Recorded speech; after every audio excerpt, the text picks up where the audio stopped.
शेख हसीना से जलते क्यों हैं यूनुस? क्या बांग्लादेश के इतिहास को मिटाना चाहते हैं? जानेंगे यूनुस ने क्या कहा है। तो वहीं दूसरी तरफ आसियान की मीटिंग में ही लड़ाई क्यों होने लगी और पीएम मोदी का स्वागत लाओस में क्यों हुआ ऐसा? रामायणा और गायत्री मंत्र के साथ जियोपॉलिटिक्स में बहुत कुछ चल रहा है। हमेशा की तरह जानने को मिलेगा बहुत कुछ। आइए जानते हैं इन खबरों को विस्तार से। शेख हसीना के इस्तीफे के बाद नियुक्त बांग्लादेश की सरकार के मुख्य सलाहकार मोहम्मद यूनुस अपने ही बयानों में घिरे हुए हैं, जिसके बाद बांग्लादेश की कार्यवाहक सरकार को सफाई देनी पड़ी है। दरअसल मोहम्मद यूनुस ने कुछ दिनों पहले वॉइस ऑफ अमेरिका के साथ एक इंटरव्यू में बांग्लादेश के इतिहास को लेकर रीसेट बटन दबाने का जिक्र किया था, जिसके बाद लोगों ने उन्हें आड़े हाथों लेना शुरू किया। लोगों ने आरोप लगाया कि यूनुस शेख हसीना से नफरत के चलते 1971 के मुक्ति संग्राम, बांग्लादेश के गौरवशाली इतिहास और बांग्लादेशियों की कुर्बानियों को भुलाना चाहते हैं। आलोचनाओं को बढ़ता देख मोहम्मद यूनुस की प्रेस विंग ने स्पष्ट किया कि रीसेट बटन दबाने पर उनकी हालिया टिप्पणी को कुछ लोगों द्वारा गलत तरीके से समझा गया। मुख्य सलाहकार के प्रेस विंग ने गुरुवार को एक बयान में कहा कि उनका मतलब बांग्लादेश के गौरवशाली इतिहास को मिटाना नहीं था। प्रेस विंग ने कहा कि जब मुख्य सलाहकार प्रोफेसर यूनुस ने रीसेट बटन दबाने की बात कही तो उनका मतलब भ्रष्ट राजनीति से एक नई शुरुआत करना था, जिसने बांग्लादेश के सभी प्रमुख संस्थानों को नष्ट कर दिया है, अर्थव्यवस्था को पतन के कगार पर पहुंचा दिया है और करोड़ों लोगों के वोट देने का अधिकार और नागरिक स्वतंत्रता को छीन लिया है। बयान में कहा गया कि जब आप रीसेट बटन दबाते हैं तो आप सॉफ्टवेयर को फिर से शुरू करने के लिए रीसेट करते हैं, ये हार्डवेयर को नहीं बदलता है। 1971 के मुक्ति युद्ध ने बांग्लादेश के हार्डवेयर का निर्माण किया है। अंतरिम सरकार के मुख्य सलाहकार के रूप में कार्यभार संभालने के लिए 8 अगस्त को ढाका पहुंचे प्रोफेसर यूनुस ने हजरत शाह जलाल अंतर्राष्ट्रीय हवाई अड्डे पर संवाददाताओं से कहा कि जुलाई अगस्त में छात्रों के नेतृत्व में हुआ जन विद्रोह उनकी दूसरी मुक्ति थी। पहली मुक्ति 1971 में देश की स्वतंत्रता की शानदार लड़ाई थी। जब बांग्लादेश की स्वतंत्रता की घोषणा की गई तब professor Yunus middle tennis state university में सहायक प्रोफेसर थे। बयान में कहा गया कि बांग्लादेश की स्वतंत्रता की घोषणा के तुरंत बाद उन्होंने बांग्लादेश नागरिक समिति का गठन किया और अमेरिकी सरकार को बांग्लादेश को मान्यता देने के लिए राजी करने के लिए अमेरिका व्यापी अभियान शुरू किया। प्रेस विंग के बयान के अनुसार प्रोफेसर यूनुस ने बांग्लादेश में पाकिस्तानी सेना द्वारा किए गए नरसंहार के बारे में दुनिया को सूचित करने के लिए बांग्लादेश न्यूज लेटर भी प्रकाशित किया था। अब ये कोशिश कर रहे हैं कि अपनी नाकामयाबी को छिपाएं। खैर, जहां एक तरफ ये सब कुछ चल रहा है, वहीं दूसरी तरफ मीटिंग में ऐसा क्या हुआ कि चाइना के सामने ही लड़ाई शुरू हो गई। जानेंगे। आसियान देशों की मीटिंग हो रही है और इस मीटिंग में पीएम मोदी पहले लाओस पहुंचे। लाओस में उनका स्वागत एयरपोर्ट पर कैसे हुआ उसे आप देख सकते हैं। स्क्रीन पर आप देख सकते हैं इस वीडियो को।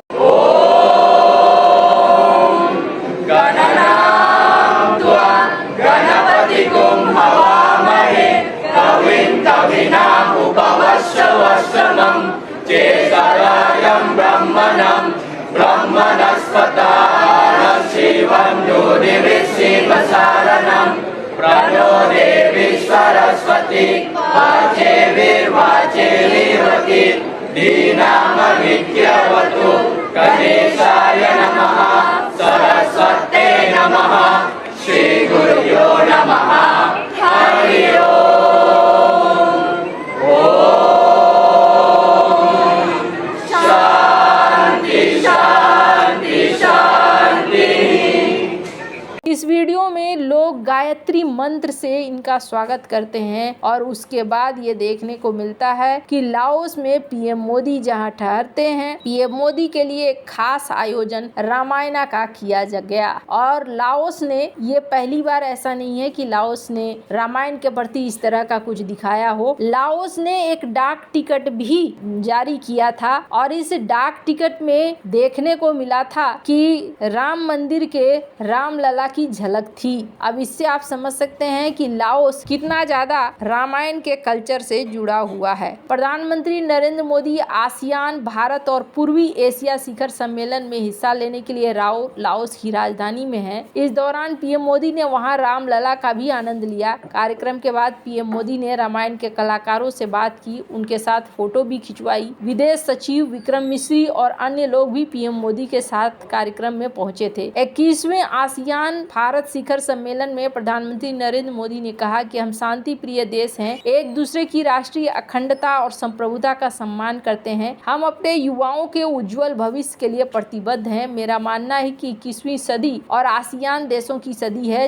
आज जब दुनिया के कई देशों में संघर्ष, तनाव की स्थिति है, तो हमारे लिए यह महत्वपूर्ण है। प्रधानमंत्री नरेंद्र मोदी ने लुआंग प्रबांग के प्रतिष्ठित रॉयल थिएटर द्वारा प्रस्तुत लाओस के रामायण का नाट्य रूपांतरण फलक फलम या फ्रा लाक का फ्रा राम का एक एपिसोड देखा। रामायण महाकाव्य दोनों देशों के बीच साझा विरासत, सदियों पुरानी सभ्यता के संबंध को दिखलाता है। लाओस में सदियों से भारतीय संस्कृति और परंपरा के कई पहलुओं का अभ्यास और संरक्षण किया जाता है। दोनों देश अपनी साझा विरासत को रोशन करने के लिए मिलकर काम कर रहे हैं। भारतीय पुरातत्व सर्वेक्षण लाओस में वट फू मंदिर संबंधित स्मारकों के जीर्णोद्धार में लगा हुआ है। इस अवसर पर बैंक ऑफ लाओ पीडीआर के गवर्नर और वियतनाम के मेयर उपस्थित रहे। रामायण प्रदर्शन से पहले प्रधानमंत्री ने लाओ पीडीआर के केंद्रीय बौद्ध फेलोशिप संगठन के वरिष्ठ बौद्ध भिक्षुओं के आशीर्वाद समारोह में भाग लिया, जिसका नेतृत्व वियतियन ने सी साकेत मंदिर के प्रतिष्ठित मठाधीश महावेथ मेसनई ने किया। साझा बौद्ध विरासत भारत और लाओस के बीच में घनिष्ठ सभ्यता का प्रतिनिधित्व है। लाओस ने इससे पहले एक स्टाम्प भी जारी किया था। वैसे आपको बता दूं, ये तो भारत के पीएम के सम्मान की बात रही। अब एक चीज देखने को मिला कि चाइना और यहाँ पर फिलीपींस आपस में लड़ पड़े। यहाँ चाइना ने जहाँ ये दिखलाने की कोशिश करी कि ये समय आज का समय है, हमारा समय है वगैरह वगैरह, लेकिन यहाँ पर मार्कोस ने क्या कहा, मार्कोस को आप देखेंगे काफी बौखलाए हुए थे मार्कोस, और मार्कोस ने यहाँ साफ साफ इस बात को कहा कि हमें लगाम लगाना होगा, हमें साउथ चाइना से मुंह नहीं मोड़ना होगा। साउथ चाइना में जो चल रहा है हम उसे इग्नोर नहीं कर सकते हैं, उसे इग्नोर करना ठीक नहीं होगा। वैसे पीएम मोदी ने यहाँ क्या कहा इस वीडियो में आप सुन सकते हैं। मैंने भारत की एक्ट ईस्ट पॉलिसी की घोषणा की थी।